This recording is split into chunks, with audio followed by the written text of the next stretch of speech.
En este video vamos a hablar sobre el sistema cardiovascular. Para ello comenzamos con esta pregunta. ¿Cuál es la patología circulatoria más importante en México? La respuesta es la hipertensión arterial sistémica. El 25% de la población sufre de hipertensión arterial, pero el 40% de ellos no lo sabe. Para poder hablar del sistema cardiovascular, hay que recordar un poco sobre la circulación mayor y la circulación menor, haciendo hincapié en que la circulación menor es la que tiene que ver con los pulmones. Otra parte también muy importante es conocer bien los instrumentos de los que nos vamos a valer para poder hacer una buena exploración del sistema cardiovascular. Y sin duda alguna, el instrumento más importante va a ser nuestro estetoscopio. Aquí podemos ver las olivas, las ojivas, el muelle, el tubo en Y, la manguera, el vástago y finalmente la campana y el diafragma. En este punto es importante recordar que con la membrana se van a escuchar mejor los sonidos agudos de alta frecuencia y con la campana se van a escuchar mejor los sonidos graves o de baja frecuencia. Ahora hablemos de los síntomas específicos más frecuentes del sistema cardiovascular. Entre estos tenemos el dolor torácico, probablemente el síntoma más importante del sistema cardiovascular. También encontramos palpitaciones, disnea, síncope, cansancio, edema postural, hemoptisis y cianosis. Ahora nos centraremos en el dolor torácico. Es el síntoma más importante de las cardiopatías. No es patognomónico, es decir, que no es exclusivo de alguna patología. La angina de pecho es el verdadero síntoma de la cardiopatía coronaria y suele ser consecuencia de la hipoxia del miocardio. En la imagen que vemos aquí podemos observar el signo de Levin. Podemos ver a un hombre de edad avanzada, el cual tiene una mueca de dolor y se está tocando el pecho con su mano. Al momento del interrogatorio sobre dolor torácico, va a ser muy importante qué preguntas le vamos a hacer a nuestro paciente. En el siguiente cuadro podemos ver las causas de dolor torácico según el órgano o sistema afectado. Por ejemplo, en el corazón, causas de dolor torácico pueden ser la arteriopatía coronaria, la valvulopatía aórtica, hipertensión pulmonar, prolapso de la válvula mitral o pericarditis. Hablando del sistema vascular, podemos pensar en una disección aórtica. En los pulmones, una embolia pulmonar, una neumonía, una pleuritis o un neumotórax. En el sistema musculoesquelético, una costocondritis, artritis, espasmo muscular o un tumor óseo. Hablando del sistema neural, podemos pensar en un herpes zóster. Sistema digestivo, una úlcera péptica, enfermedad intestinal, hernia de hiato, pancreatitis o colecistitis. Y claro, también tenemos que pensar en las causas emocionales, como es la ansiedad o la depresión. Ahora hablemos de las características del dolor en una angina de pecho. Por ejemplo, la localización en una angina de pecho es retroesternal o difusa. Cuando no es angina de pecho, suele ser inframamaria izquierda y además circunscrita. La irradiación en la angina de pecho suele ir a brazo izquierdo, mandíbula y espalda. Cuando no es angina de pecho, puede ser que el dolor esté irradiado a brazo derecho. En cuanto a la descripción, en la angina de pecho vamos a encontrar que el paciente lo refiere como un dolor sordo, constante, opresivo, compresivo y aplastante.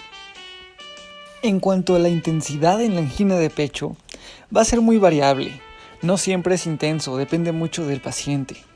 Depende mucho del umbral del dolor del paciente. Puede ser leve o puede ser muy intenso. La duración es de minutos. Los factores desencadenantes son el esfuerzo, las emociones, las comidas o incluso el frío. Y los factores que lo alivian son el reposo y la nitroglicerina. También es importante recordar que la angina de pecho puede ser estable o inestable. Pero ahora vayamos al tema de síndrome isquémico coronario agudo y de su tratamiento. Para esto va a ser muy útil el siguiente acrónimo: MONA. MONA significa morfina, oxígeno, nitritos y aspirina. Si bien la morfina ya no es muy utilizada, hay otros medicamentos que nos van a ayudar a controlar el dolor. Entonces, como ya se dijo, este es un acrónimo para el manejo del síndrome coronario agudo. Será muy importante contar con un acceso intravenoso y un electrocardiograma, una radiografía en los primeros 30 minutos. En cuanto a los laboratorios, tener los marcadores cardíacos como el CKMB o las troponinas. Y finalmente, y según el tiempo de evolución de este síndrome isquémico coronario agudo, ver si se requiere fibrinolisis o un balón. Ahora viene una pregunta. ¿Cuál de los siguientes hallazgos debe excluirse como complicación del infarto agudo al miocardio? Número 1, endocarditis. Número 2, insuficiencia cardíaca. 3, arritmias y bloqueos. 4, pericarditis. Y 5, insuficiencia mitral aguda. Recordemos las complicaciones de un infarto. Pueden ser arritmias mecánicas como insuficiencia mitral, pericarditis posinfarto e insuficiencia cardíaca. Entonces, de esta manera, descartamos la respuesta número 1, endocarditis, pues esta es más bien producida por valvulopatías, prótesis valvulares o en adictos a drogas. Pero nunca va a ser una complicación de un infarto agudo al miocardio. Bien, ahora veamos lo que es un síncope, también llamado desmayo. Es la pérdida transitoria del conocimiento debida a un flujo sanguíneo cerebral inadecuado. Hay que preguntar a los pacientes qué quieren decir cuando dicen me desmayé. Hay muchas causas muy comunes de desmayo, y esta es una de ellas, el síncope del seno carotidio, la cual es una hipersensibilidad del seno carotidio. Por poner un ejemplo, digamos un señor de 50 años, el cual se está abrochando una camisa donde el cuello le queda muy apretado.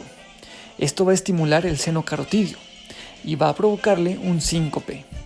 Es muy común esto en personas mayores. Otro ejemplo es girar el cuello en determinada dirección, de tal manera que también se estimule el seno carotidio y les provoque el síncope. Otro síntoma muy común en el sistema cardiovascular son las palpitaciones, las cuales son sensaciones desagradables en el tórax que se asocian a diversas arritmias. Los pacientes las describen como aleteos, latidos omitidos, dolor pulsátil, saltos, detenimientos o irregularidades. Las palpitaciones son frecuentes y no indican necesariamente una cardiopatía grave. Causas frecuentes de las palpitaciones son las extrasístoles, las taquiarritmias, las taquicardias supraventriculares paroxísticas, un flúter auricular, la fibrilación auricular, la taquicardia ventricular, las bradiarritmias, el bloqueo cardíaco, un paro sinusal, fármacos, tirotoxicosis o cafeína. Y estos son apenas algunos de los muchos síntomas que abarca el sistema cardiovascular. Hay mucho que seguir repasando y estudiando. Pero aquí termina este video. Si te sirvió, regálame un like, suscríbete a mi canal y sígueme también en mis otras redes sociales. Muchas gracias y hasta la próxima.